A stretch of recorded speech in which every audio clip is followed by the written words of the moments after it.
Morning students. आज हम हिंदी 2 पढ़ेंगे और हिंदी 2 में हम कविता पढ़ रहे थे और जिसका नाम था आत्म अभिमान। तो प्रस्तुत कविता में हम पहला पद पढ़कर समझ चुके हैं, तो आज हम आगे दूसरा और तीसरा पद पढ़कर समझेंगे कि कवि मैथिली शरण गुप्त जी हमें दूसरा और तीसरे पद के माध्यम से क्या बताना चाहते हैं। तो हम दूसरे पद की शुरुआत करेंगे। जिसको ना अपनी जाति के उत्थान का अरमान है, जिसको न अपनी जनता सूची भूमि का अभिमान है, जिसको न अपनी मातृभाषा का हृदय से मान है, जिसको न अपनी दीनता पर खेद शोक महान है, जिसको न अपनी दीनता पर खेद शोक महान है, जिसको न निज गौरव तथा निज देश का अभिमान है, वह नर नहीं पर पशु नीरा है और मृतक समान है। तो कवि मैथिली शरण गुप्त जी हमें प्रस्तुत पद के माध्यम से हमें यही बताना चाहते हैं, उन लोगों के ऊपर व्यंग्य करते हुए यही कहना चाहते हैं जो लोग ऐसे ही बैठे हुए हैं, ना वो अपने बारे में सोचते हैं, ना अपने समाज के बारे में या ना ही अपने देश के विकास के बारे में। अपना हाथ पैर होते हुए भी वे कुछ नहीं करना चाहते हैं और कुछ सोचना भी नहीं चाहते हैं। ऐसे लोगों के ऊपर व्यंग्य करते हुए वे हमें समझाना चाहते हैं, हमें बताना चाहते हैं और कहते हैं जिसको न अपनी जाति, जिस समाज में वह रह रहा है, वह मनुष्य रह रहा है और जिस जाति का है,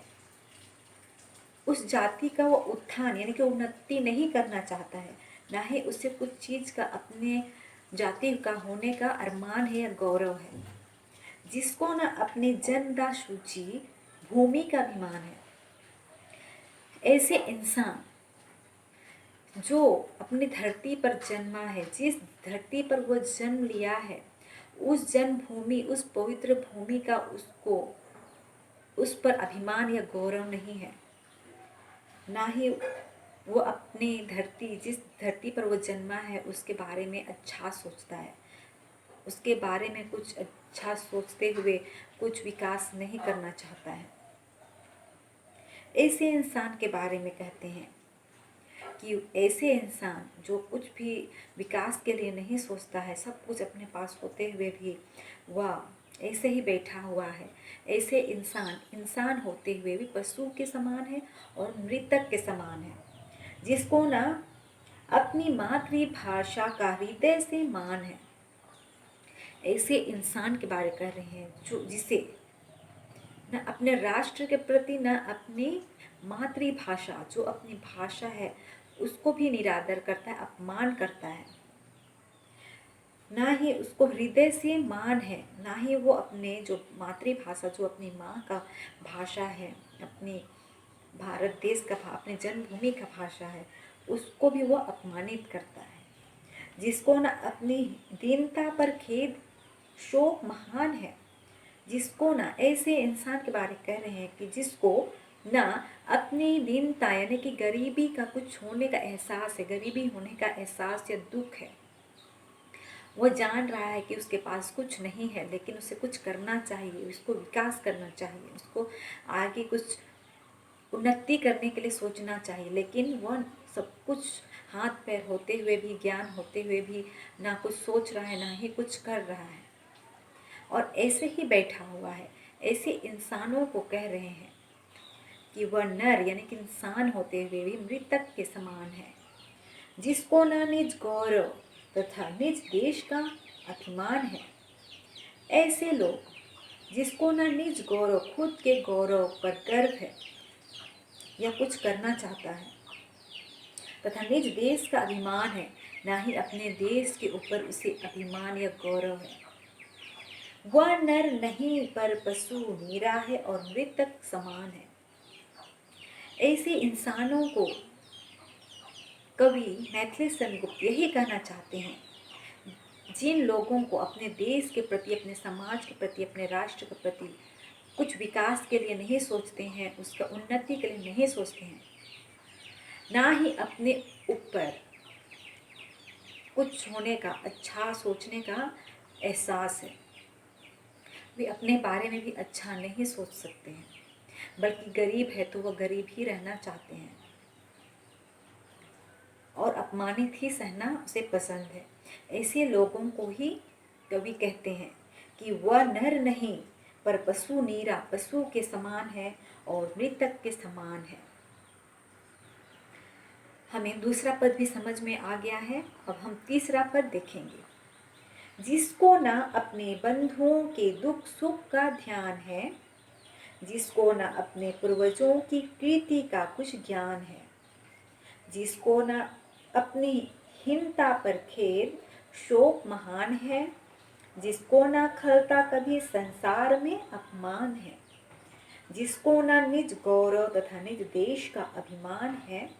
वह नर नहीं पर नीरा है और मृतक समान है। कवि तीसरे पद के माध्यम से भी हमें यही बताना चाहते हैं, यही समझाना चाहते हैं उन लोगों के लिए, उन लोगों को देखते हुए जो ना ही अपने देश के ऊपर गौरव करते हैं, ना ही खुद के ऊपर गौरव करते हैं, जिसको न अपने बंधुओं के दुख सुख का ध्यान है, ना ही अपने मित्रों को मदद करना चाहते हैं, ना ही उसको सेवा करना चाहते हैं, जिसको न अपने पूर्वजों की कीर्ति का कुछ ज्ञान है। जो हमें पूर्वज, अपने से बड़े जो बुजुर्ग हमें कुछ अच्छी बातें सिखाते हैं, कुछ संस्कार की बातें सिखाते हैं, उसका भी कुछ ज्ञान नहीं है। उसको न, जिसको न अपनी हीनता पर खेद शोक महान है। और ऐसे लोग जिसको अपनी बुराई पर एहसास भी नहीं है कि वे क्या अच्छाई कर रहे हैं और क्या बुराई कर रहे हैं, उसको बुराई का भी एहसास नहीं है, दुख नहीं है, ऐसे लोग शोक महान यानी कि बहुत ही नीच लोग होते हैं और वे मृतक के समान कहलाते हैं। जिसको ना खलता कभी संसार में अपमान है। इतना अपमान होने के बावजूद भी उन्हें कुछ दुख होता है, कुछ कष्ट नहीं होता है, कुछ उसे एहसास ही नहीं होता है कि क्यों उसे अपमानित होना पड़ा। तो ऐसे इंसान ही नहीं है, बल्कि एक मृतक के समान है, जिसको ना निज गौरव तथा निज देश का अभिमान है। ऐसे लोग जिसको निज गौरव, खुद पर भी गौरव का एहसास नहीं है, ना निज देश का अभिमान है, ना ही अपने देश के ऊपर गर्व है, वह नर नहीं पर पशु नीरा है और मृतक समान है। ऐसे लोगों को ही कवि यही कहना चाहते हैं कि वह मनुष्य तो है, मनुष्य के जैसे ज्ञान है, मनुष्य के जैसे हाथ पैर है, कुछ उसे आगे काम करने की, सब कुछ सोचने की और कुछ कर दिखाने की क्षमता भी है, लेकिन ना ही वो सोचना चाहता है, ना ही वो कुछ करना चाहता है। ऐसे इंसान होते हुए भी वह इंसान नहीं कहलाएगा, बल्कि वह पशु कहलाएगा, और पशु भी नहीं बल्कि वह एक मृतक के समान ही कहलाएगा, क्योंकि वह जीवित रहते हुए भी कुछ नहीं करता है, ऐसे ही है। ना ही वह अपने लिए, खुद के लिए तो सोचता नहीं है, ना ही अपने देश के लिए सोचता है। ऐसे लोगों के ऊपर व्यंग्य करते हुए कवि यही बात कहना चाहते हैं और बार बार कह रहे हैं कि ऐसे लोग इंसान होते हुए भी मृतक के समान है, पशु के समान है। तो हमें मैथिली सनगुप्त, कवि जी मैथिली सनगुप्त हमें अभिमान, प्रस्तुत कविता अभिमान के द्वारा क्या बताना चाहते हैं, ये हमें समझ में आ गया होगा कि अभिमान, हमें अपने ऊपर अभिमान या गौरव होना चाहिए कि हम अपने देश के लिए कुछ कर दिखाएं, अपने देश के लिए उन्नति करें और अपने समाज को आगे बढ़ाएं और अपने को भी आगे बढ़ाएं, अपने लिए भी कुछ अच्छा सोचें। तो कवि यही कहना चाहते हैं कि हमें हमेशा अच्छाई की ओर ही आगे बढ़ना चाहिए, ताकि हम अपने देश का उन्नति करें, गर्व करें और अपना नाम रोशन करें। ना ही इन इंसान के जैसे अपने पास हाथ पैर सब कुछ होते हुए भी, ज्ञान होते हुए भी पशु के समान, मृतक के समान बैठे हुए हैं। इस तरह हमें नहीं करना है, बल्कि हमें आगे ही बढ़ते रहना है और अपने देश का कल्याण के लिए सोचना है, अपने हित के लिए सोचना है और अपने राष्ट्र के लिए भी सोचना है। और सब कुछ हमारे जो जाति है उसके उत्थान के लिए भी सोचना है और हमारी मातृभाषा का भी हमें गौरव करना है, उस पर अभिमान करना है। तो कवि हमें पहला, दूसरा और तीसरा पद के माध्यम से हमें अपने देश की उन्नति के बारे में और अच्छाई के बारे में बताना चाहता है कि हमें हमेशा अच्छा ही सोचना है और लोगों को हमेशा अच्छा की ओर, अच्छाई की ओर ही अग्रसर करना है, ताकि हर इंसान अच्छा बने और हमारा देश का उन्नति हुए हो और